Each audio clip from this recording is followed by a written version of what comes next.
So moving on, now we have another power-packed keynote presentation on the technology shift in the digital world by ManageEngine's Chief Evangelist, Mr. Karthik Rao, our gold sponsor. Mr. Rao is an enthusiastic and passionate presenter, having presented ManageEngine solutions at over 200 plus destinations. He has over 15 years of experience in the IT, and most of his time has been dedicated to promoting ManageEngine software. He has had the privilege to be a guest lecturer at the Caledonian College of Engineering, Oman, and also at the National Institute of Ministry of Public Administration, Malaysia. I request all our dear participants to please feel free to ask any questions that you may have for ManageEngine in the chat box, and they will be answered by ManageEngine's team as soon as possible. The stage is all yours, Mr. Rao. Thank you so much, Roger. I'm hoping everybody is able to see my screen and I'm audible enough. Thank you, sir. Thank you, Mr. Mashari. I was listening to your speech and it was wonderful. It was really great listening to you after a long time. And I'm following you on most of the most of the events from KSA. Actually, thank you so much for being a part of this. And first of all, thank you for giving me this opportunity to present here. And in today's session, the focus is going to be on technology shift or the technology trends that organizations have to brace for a sustainable growth pattern in 2022 and thereafter. So the digital world, have I shared my screen? Is this fine? Yes, yes. Okay, thank you so much. So the entire world is taken over by digitalization, and business owners lay emphasis on growth, sustainability, and efficiency, which is powered by trusted connections in IT and business, and scalable solutions for internal and external customers, and lastly, but not the least, innovation. The foundation is laid by every technology leader and every trend for new and innovative solutions, which drives the digital world. There has never been so much demand in IT, the critical business enabler unit for any organization in the last couple of years, and that anything and everything is dependent on IT today. Organizations, in order to sustain growth, have moved from remote work culture to the hybrid model, hybrid work culture.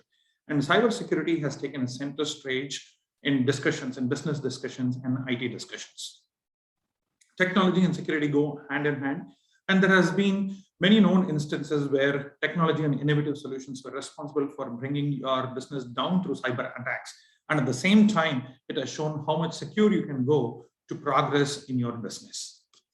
Without further ado, let me take you through those trends that you will have to implement for an agile and resilient IT in your business.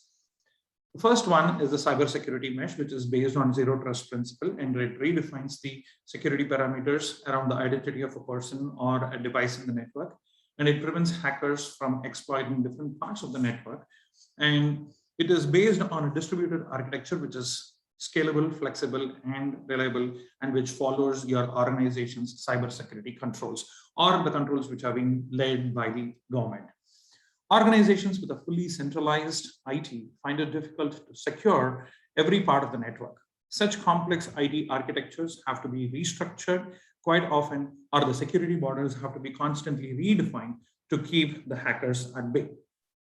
So the traditional approach to cybersecurity, such as this, has its own shortcomings, and hence you need a mesh kind, which is called as a cybersecurity mesh.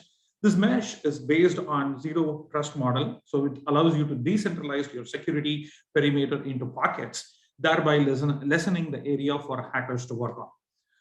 A good example here would be a bank which offers multiple solutions like online web transactions, mobile transactions, credit card, identity and access management for authorization, ATM networks, internal network, and financial services like loan and other things. So each of these network could be hosted on hybrid environment. It could be on a private or a public cloud or a hybrid cloud. And each of these will be considered as a pocket within the cybersecurity mesh. And each of this is interconnected to provide a wholesome service for your customers.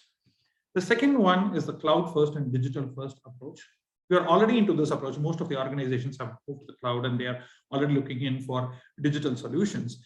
Organizations ensure to provide 24/7 service to their customers and find ways to reduce their OPEX and CAPEX associated with the internal network. Hence, there's a need for cloud. The emphasis here is to know how much cloud and how much digital your service is being offered. Edge computing has taken over cloud computing. Cloud adjacent has become the next on-premise, and organizations must deploy microservices architecture that enables integration between services to provide a reliable and wholesome service or a function.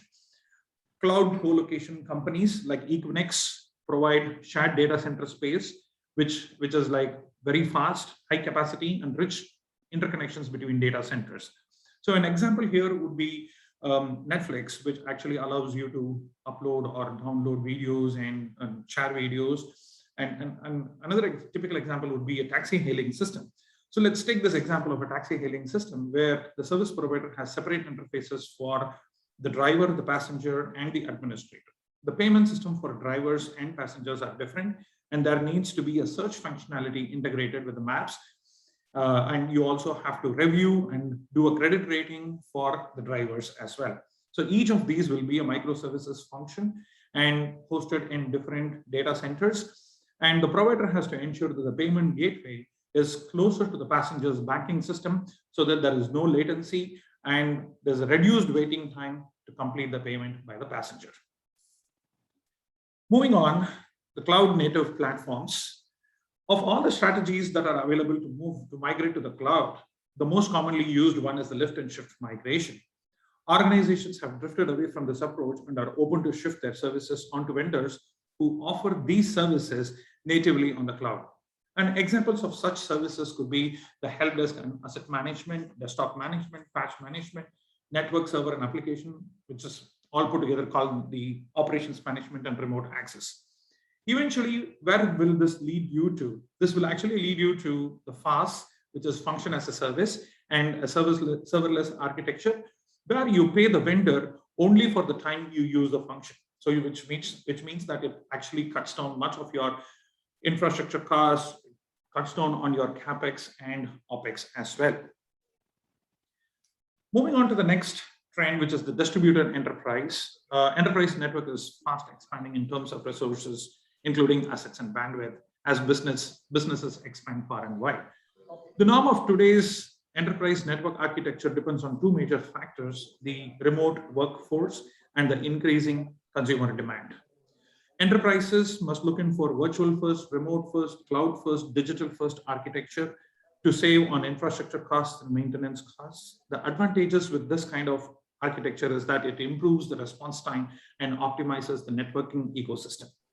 And some examples here that I could think of is a retailer who actually wants to provide services to his customers at remote locations.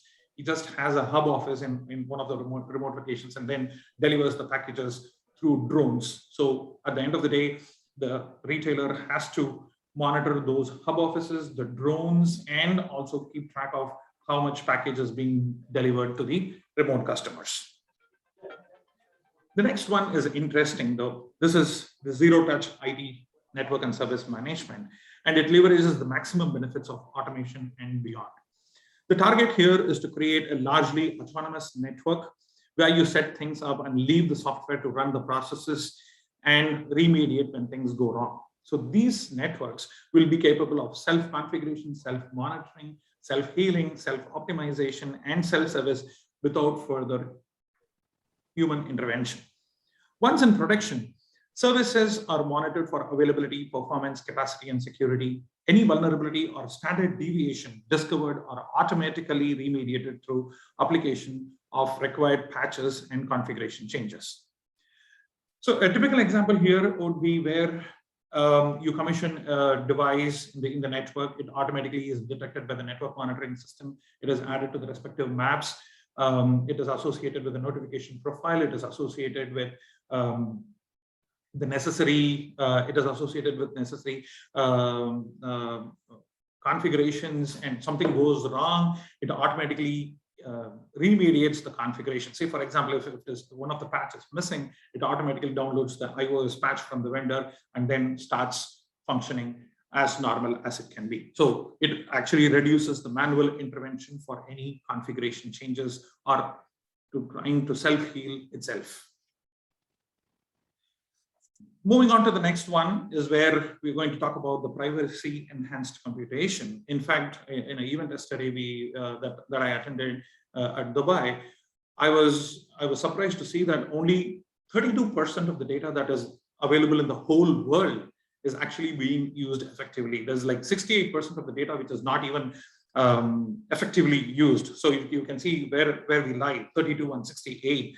So the real value of data exists in using it effectively in AI models, analytics, and getting deep insights. And the privacy enhanced computation allows data to be shared across ecosystems, thereby creating value. At the same time, it preserves your privacy. Equally important are those softwares which help you to identify data leakage, data loss, and identify risks and personally identifiable information and data. It doesn't just stop at identifying these functions like data leakage and data loss. It also, your software that you're looking for should also help you in remediating the data leakage and the data loss.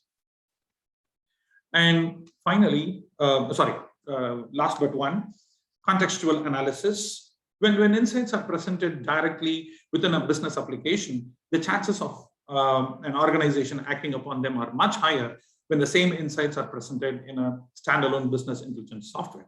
So for example, when you have insights on project efficiency available within the project management software, it is easier for project managers to relate to the findings to their daily work and implement measures to fix inefficiencies.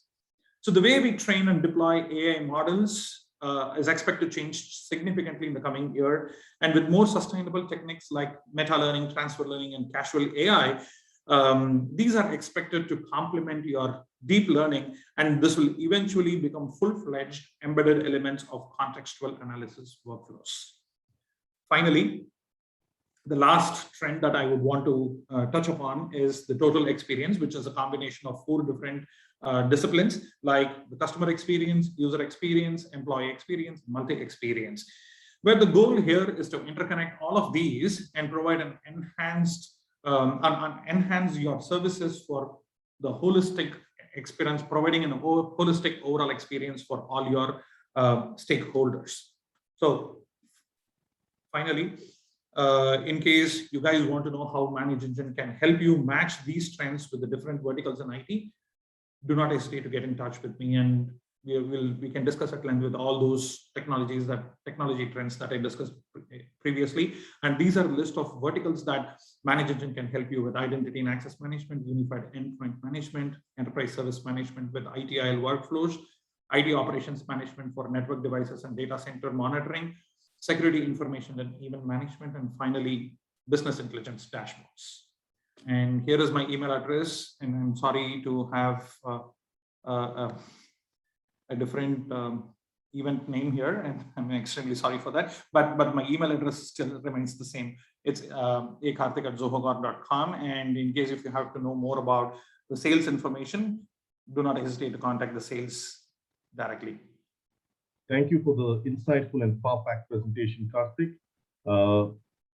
Karthik is from ManageEngine, who is our gold sponsor, and please feel free to reach out if you have any questions and if you have any queries related to IT solutions.